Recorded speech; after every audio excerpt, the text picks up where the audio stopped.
Good morning. First of all, I want to thank you all for coming. We're really excited that you're here. Really excited for this day. We've got a terrific lineup of speakers and some terrific questions that you guys submitted when you registered, and I'm anticipating that we're going to have some really good discussions during our panels this morning because of that.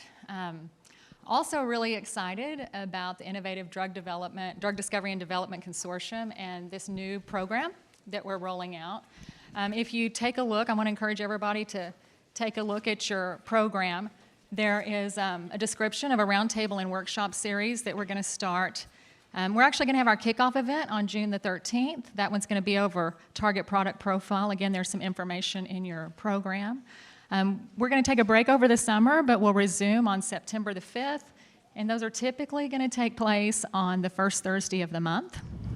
One of the things I'm really excited about with that program is what we've tentatively named Drug Development Guidance Sessions, and what that is, I've had several of you ask me over the years, and so we're finally going to be able to implement this because of some fantastic collaborators and colleagues that we have.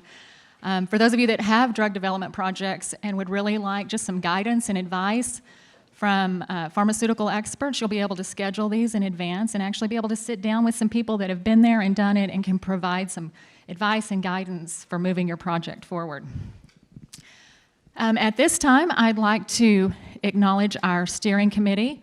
Some of them don't know I'm going to do this, but I'd like to have our steering committee come forward. If you are a member of the Innovative Drug Development and Discovery and Development Steering Committee, please come forward. Also, if you were a member of the Chemical Genomics Steering Committee, please come forward. You guys. While you're doing that, I'm going to talk a little bit about the history of the group and about the GCC. For those of you who don't know, the GCC is a collaborative of 7 member institutions. We've also got some other affiliate members.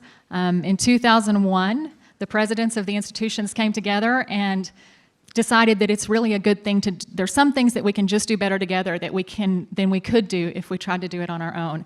And so that's what the GCC has been about. And chemical genomics, for those of you who don't know, many of you are familiar with chemical genomics. That was one of the original consortia at the GCC, and it is the foundation from which this new direction takes place. Chemical genomics, you guys may have to help me here because it was before my time. I believe started in 2003. From the beginning, it was focused on obtaining core resources for drug discovery and development. And I think that in the beginning, Dr. Peter Davis kind of spearheaded obtaining high-throughput screening equipment. In the beginning, that's what the focus was. And as an original leader of the GCC, obtained funding from the John S. Dunn Foundation, several $1 million, not just to have a big facility of his own, but also to have satellite facilities at all of the GCC institutions so that you could make sure your assays worked and that they were amenable to high-throughput screening. And so he didn't stop there, and a testament to that collaborative spirit, he began to engage people from other institutions, other GCC institutions, and over the years, several have come together obtaining funding from different places like CPRIT, and you'll hear today that we have several core facilities that have come up directly through the GCC, but not only that, in this collaborative spirit, there has been engagement of other people that run cores that have just wanted to partner with this group to form a network to better transition drug development programs across the cores and work together to have this kind of communication.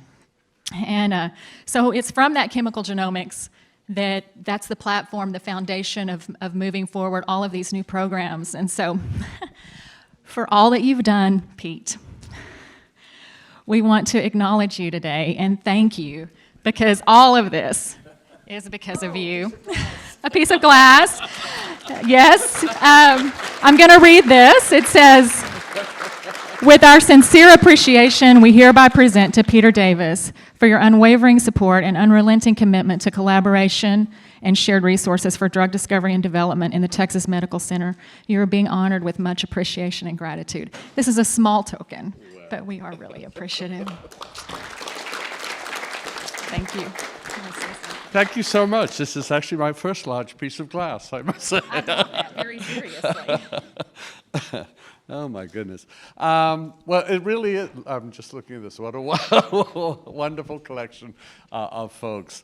I think, Suzanne, I just want to say very briefly, this is really an exciting time to be involved in this program. As Suzanne pointed out, there were two elements, I think, that really need to be highlighted here. Just as Suzanne said, the initial effort was to start putting the infrastructure in place within the medical center to allow investigators to engage in academic drug discovery and to enable people to start exploring these types of approaches to address problems that they were carrying on, very often from a very basic perspective in terms of doing that. And as Suzanne pointed out, over the years, this has been a remarkably, I think, successful effort in building the infrastructure to provide a network of core facilities and resources.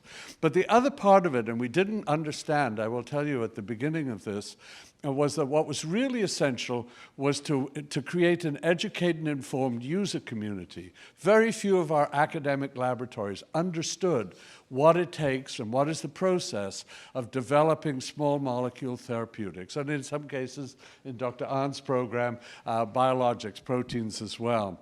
And that it's taken having the infrastructure and program to build an educated community of users that are now primed to go beyond the initial efforts to do discovery research and to start talking about development, commercialization, moving these research programs forward.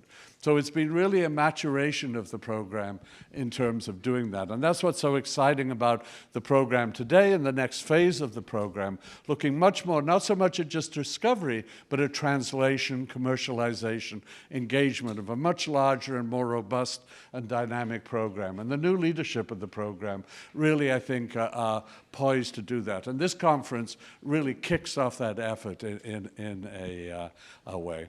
The other feature is this doesn't happen without people, and this wouldn't have happened, in my case, without two particular individuals who really helped to move this program forward in a profound way. First is my colleague Mike Mancini. We started this in 2003 on an airplane flight, talking about how we really needed to bring to the Texas Medical Center the sorts of resources that we understood, working with biotechs and pharmaceutical companies, were essential for translating basic research into therapeutics and new ways of discovering drugs, probes, and other tools to do that. And it's been a marvelous ride working with Mike over the years to develop the program and do that. And the other sitting next to him is Cliff Steffen, and Cliff played an absolutely critical role in this program. Cliff left a career in industry, in the biotech industry, and stepped into academic drug discovery to help lead the way to put in place the actual technology, sophisticated technology that could reliably help laboratories explore this space in terms of doing that. And really the trio of us working together over the last, I think, 8 or 10 years, helped move elements from other people joined the programs along the way. I won't name everybody here, but it's been really a shared vision of building a resource within a large academic community to address a particular area of interest and opportunity. So it's been thrilling for me to be a part of this, and I look forward to being a part of the next phase of it and seeing where this program can go and what sorts of exciting new ventures can flow out of it. So I'm looking forward to today's program and the hope for many more collaborative interactions. So thank you all very much for Suzanne, for this recognition and for this beautiful piece of glass. Thank you all very much.